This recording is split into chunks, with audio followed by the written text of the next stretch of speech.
Now this is how you can export iMovie project on your iPad. Let's get started. So at first, locate your iMovie application on the iPad and get inside of a project or start a brand new one.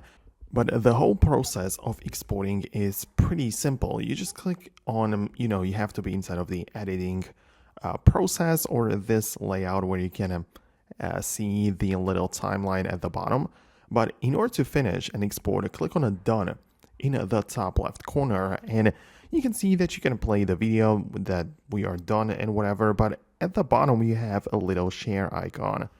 And if you click on the little share, you can either export the project, meaning that the project and the edit file will be saved for later production or later edits, right? So you can export the project and work with that inside of a different device inside of iMovie, right? So this is like a separate thing from the first option, which is save or share a video, right? Because the first option will export the final video and you'll be able to have it inside of your gallery and upload it somewhere as a social media or whatever you want to do with it.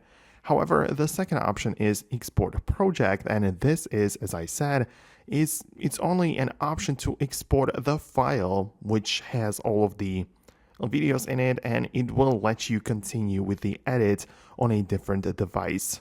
So this is like a kind of a big difference. So this is how you can do this. These are the two options you need to know.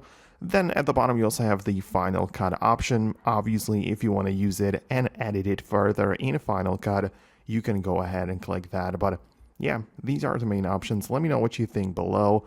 Thanks a lot, and I'll catch you later.